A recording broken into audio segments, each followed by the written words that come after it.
Hello everybody and welcome to today's video. I want to talk about why gigabit internet is more than just a luxury and why I pushed so long to get it. Fiber to cabinet, Starlink, and then full fiber to premises. Here's the reason why I pushed and pushed and pushed to get gigabit internet to our house.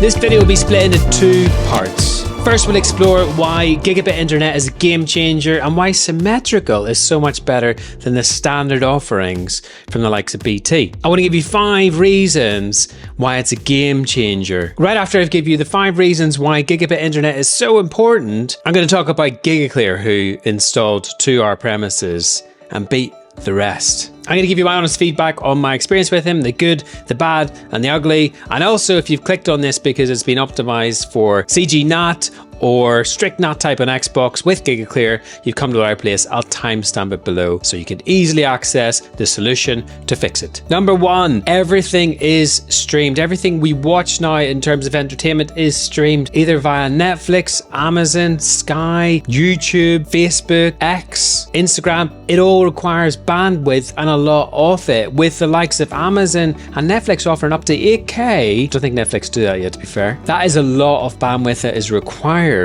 And with numerous devices in the house, it's important that you have a high internet speed, download speed for this, so that everybody doesn't complain and it's seamless. Number 2, remote working or learning from home. Yes, since 2019, like it or loathe it, a lot of people are working from home or being educated from home. And that will only increase, in my opinion, as we go forward. So the demand for good connectivity, low ping, matters. That means seamless streaming, uninterrupted calls, uninterrupted education, and that matters because if you haven't got a good internet connection, that can be really frustrating for all parties involved. Say you're in the middle of a pitch and then things just drop out. That's rubbish. Or you've got an idea and you're just trying to share it, and I do get this quite a lot where I've got an idea, I want to share it, things drop out. Well, they don't anymore, but they used to drop out, and I get so frustrated. Why'd you not hear me? It's like having a call to your dad or your mom, and it drops out, and they go, you can't hear them, and you're trying to explain what your idea was, and you're like, oh, I don't want to repeat myself,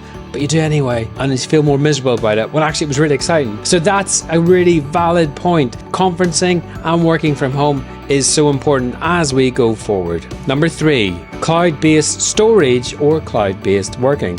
Now, if you've got an iPhone or a phone that requires a cloud backup, you'll need the first one. That is cloud-based storage, and that can be a lot. If you're taking a lot of pictures of stuff, sometimes these phones can hold 1-2 terabytes of information. If it's backing it up quite a lot, that's a lot of data, and that's where your upload comes into play. Now, cloud-based working is slightly different. With the introduction of AI and technology, and we're looking for graphical computing power that we haven't got present here, but somebody else does, and you can get them to do it in the cloud almost real time. This is where gigabit internet comes in, because you can do that almost immediately, and it's massively helpful, and that's only going to increase as we move forward. By the end of this year, we're all going to have an AI assistant of sorts on our phones, and that will communicate all the time with the internet. That requires more and more bandwidth. So from personal assistants to predictive analytics, the need for high-speed internet to handle large data sets in real time processing becomes critical. Number 4, smart home integration. Our oven speaks to me when I'm out. It tells me when it needs to go on. My fridge tells me when the door's open or when it's closed or when it's half open. Everything is communicating. My security system is all integrated with the cloud. It all speaks via my wireless network, and that requires bandwidth. Now, if I was on a fiber to cabinet and a tiny little connection, that wouldn't work. Gigabit internet provides enough bandwidth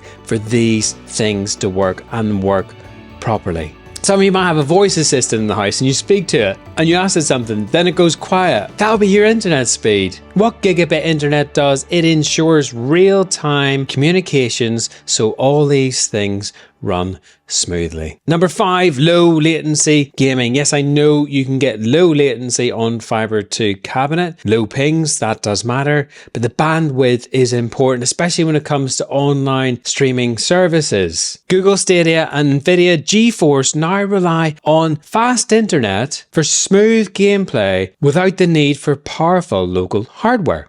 Additionally, with VR, I know not everybody's into VR, but with Apple Vision coming out and then pushing a cheaper version, bandwidth is going to be so important for those immersive experiences. And that includes sporting events, etc. Concerts where you're there and you're watching your headset. All these things will require seamless connectivity. Now, the last thing I want to talk about before I jump on to Gigaclear is symmetrical broadband and why it matters. So symmetrical is the same speed down as it is up. Now that's really important. A lot of people don't realize that upload is actually, it's probably more important than download, depending on the work that you do. As a content creator, I send a lot of big files, and upload is so important.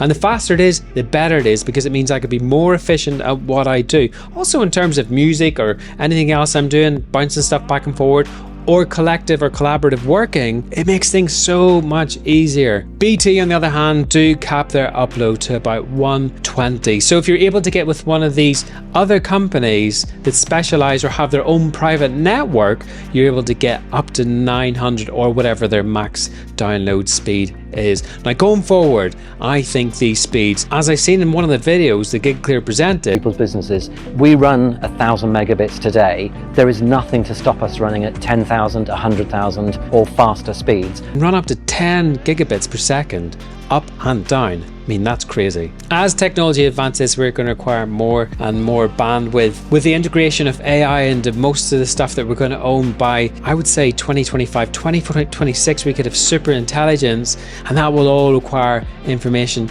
and communication. And I appreciate not all of us buy into it, but it's going to be drip fed into us, and we're going to require bigger and greater bandwidth. So future-proofing yourself by getting the best networking and infrastructure in place is going to be important to how you move forward.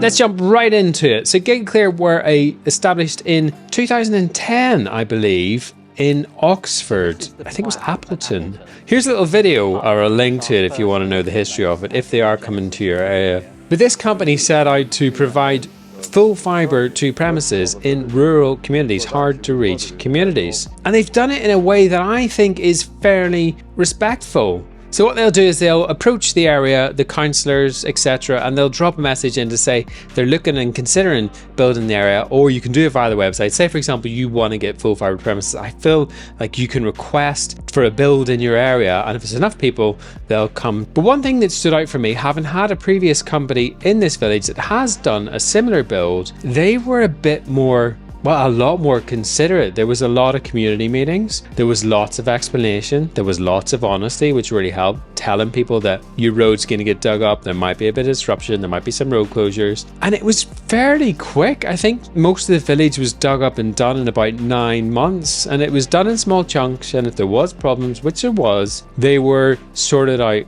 quite quickly. And I know that there was some BT lines cut, and I know that people had brand new fiber BT lines put in as a replacement to the old copper ones. I think in this village we had 1941 BT wiring, like the original wiring. So it was fragile. But Gigaclear managed that very well, in my opinion, and they were able to deliver fiber to this road when other companies walked away after months and months of leading us on. They came in, they gave us a promise, and they stuck to it. And that's what I like, people that stick to what they say. So overall, I'd rate their community engagement. They look for a broadband champion, somebody who will engage with them, talk to the community, share what they're about, but also raise problems and have conversations. And that's a really good trait. If they come to your area, they offer great packages. A lot of it is overhead. There is some underground stuff. The cabling runs from village to village around this area. And it's a tiny little box, as you can see here, that sits on the pole. I think each one can do between 6 to 8 connections. Now let's move on to the important stuff.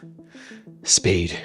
Here on Mill Farm, we have actually got two separate services. In Mill Farm House, we have Gigaclear's own gear, or the Linksys gear that comes with the package, and it runs at a 500/500 service, and actually it runs really nicely. The coverage is decent.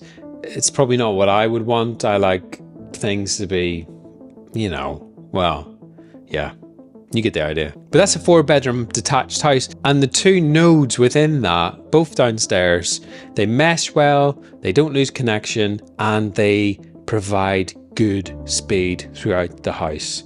So it runs roughly, depending on where you are, I think off the node you might get about 350, but when you're closer to the main router, you will get over 500. What I find is that Gigaclear speeds do go over what they provide rather than under. Now here on the other hand, we have the 900/900 service, which is blisteringly fast. I've done several little clips of me uploading videos to relevant things like Google, and here's that. You can see the speed. The only things that restrict the speed of these uploads is their servers. So it's not Gigaclear servers, but it's who you're uploading it to. The same goes with download. For example, if I'm downloading something off Xbox, it can sometimes fluctuate in terms of its speed. But the speed tests from Gigaclear are consistently high and much better than my wireless network, and they're running directly into my Asus router. Platforms like Facebook, that uploads quick as well, as you can see here.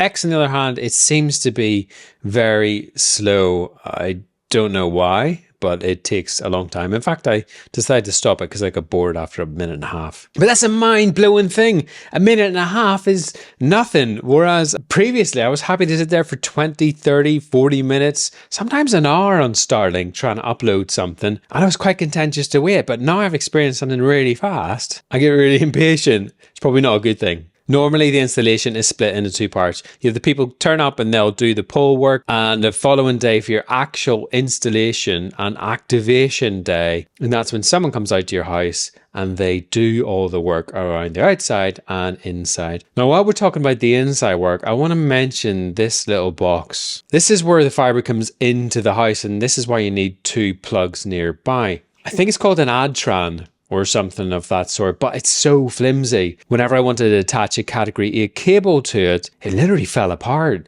and I've kind of just pushed it back on. I don't know whether that was the installation of the day or these things are just massively flimsy, but fortunately it's under my desk and inside of the way, so hopefully I'll never have to touch it again. But that cable then runs into my router, and then that provides my service. The outside box is tidy. It looks okay. It's right by our front door. But again, you can choose where this goes, so you can hide it out of the way. I really don't mind it there. It was actually just a relief to get something to our house. Engineer took about an hour to install. He was really nice, very efficient, did the job, and then went. And the most exciting part for me was testing the speed and doing speed tests for the first time. I was disappointed when I started testing the wireless, and I realized that my network isn't capable of pushing out 900/900. So I get fluctuates wirelessly about, I don't know, 600-700, sometimes jumps up to 800, and the upload is similar. Let's talk about gaming. I mentioned this in my previous video when I was reviewing Starlink. Gigaclear use CG NAT, and this can cause an issue with your Xbox. It's documented online. There's some people that have got the service and they've mentioned this. There is a workaround for this. Whenever you go on to do multiplayer, for example, your NAT will either be strict or double NAT. And that's because there's a dynamic IP address. So there's loads of people using that IP address. Therefore, you will not host games,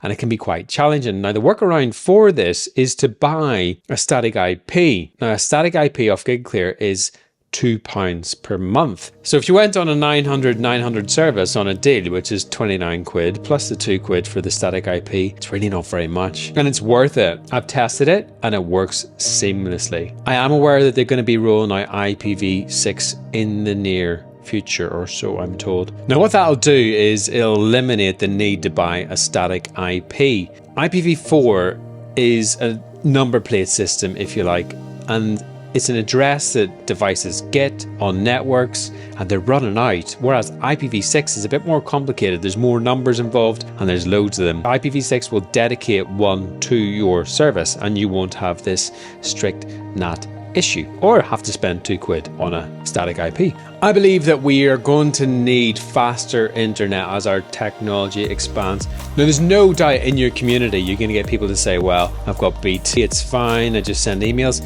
And that's right, that is probably fine for them. It's fine for a lot of people. But if you're an avid gamer and you require a low ping, or you are a content creator and you require vast files to be sent back and forth or backed up in the cloud, gigabit internet is an absolute game changer. Would I recommend Gigaclear as a provider? 100%.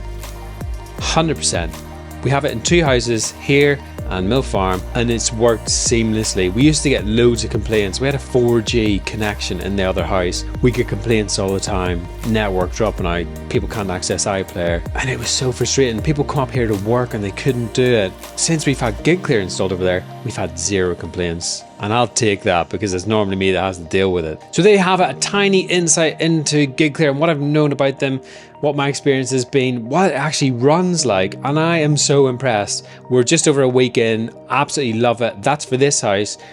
For the other house, we've had it for about 6 months, 0 complaints. It's a good service if you can get it. I put a link in the description. If it is coming to your area, you get a £40 Amazon voucher. Feel free to share, use, or do whatever you like. If you have any questions about it, especially from a parish council point of view, do get in touch. More than happy to share my experience with them. Hopefully it helps your community get connected. Whatever you do for the rest of the day, have a good one, and I will catch you later.